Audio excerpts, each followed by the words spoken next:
E aí, bora falar hoje de um assunto que tira o sono de muita gente que está estudando para residência médica, as famosas questões com imagem. Vamos destrinchar isso de uma vez por todas. Pois é, quem nunca sentiu aquele frio na barriga na hora de encarar um exame de imagem super complexo no meio da prova, né? Mas olha, a boa notícia é que se a gente tiver a estratégia certa, essas questões podem virar um ponto a favor, um verdadeiro diferencial na nota final. A ideia é justamente essa, transformar o que hoje é ansiedade em pura confiança. Então, vamos lá. O primeiro passo para dominar esse assunto é entender uma coisa fundamental. As questões com imagem nas provas de residência, na grande maioria das vezes, se dividem em dois tipos, duas categorias bem diferentes uma da outra. De um lado, a gente tem o que se chama de questão cara crachá. Sabe, é aquela imagem clássica de livro mesmo, de um sinal radiológico super conhecido, viu a imagem, reconheceu o padrão, marcou a resposta. Simples assim. A imagem aqui é a própria resposta. Agora, do outro lado, a gente tem as questões de raciocínio clínico. E aqui o jogo é outro. A imagem é só uma peça de um quebra-cabeça bem maior. Para resolver, é preciso juntar a história do paciente, os exames de laboratório, tudo. A imagem sozinha não diz nada. Então, sacar em qual dessas categorias a questão se encaixa já é meio caminho andado para acertar.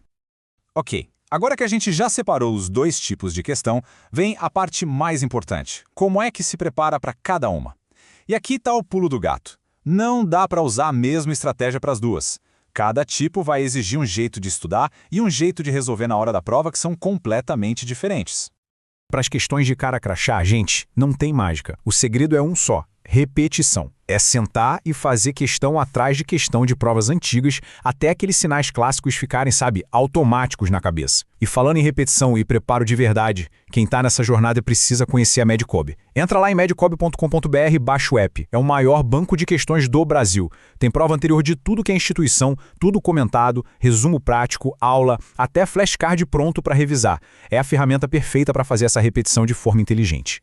Agora, para as questões de raciocínio clínico, a história é bem diferente. A estratégia é uma abordagem direcionada, em 3 passinhos. Isso é crucial, porque evita que a gente se perca nos detalhes da imagem que não importam. A ordem é, primeiro, ler o caso clínico inteiro. Depois, com base no caso, formular uma pergunta bem específica na sua mente. E só aí, com essa pergunta em mãos, ir para a imagem procurar a resposta. É um método, e funciona. Bom, agora vamos subir um pouco o nível da conversa. Uma dica mais avançada de quem já está no jogo há mais tempo. As provas não são todas iguais. Cada banca, cada instituição tem a sua personalidade, as suas manias. E conhecer essas tendências é uma vantagem competitiva gigantesca. E olha só que interessante. Isso aqui mostra claramente como as instituições têm os seus temas queridinhos.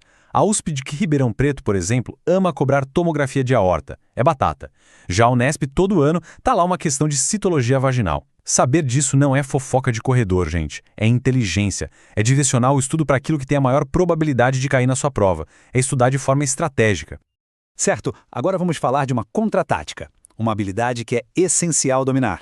Saber identificar quando a imagem está ali não para ajudar, mas para atrapalhar. Isso mesmo. É um jogo mental que as bancas adoram e a gente precisa aprender a jogar de volta. E essa frase resume tudo.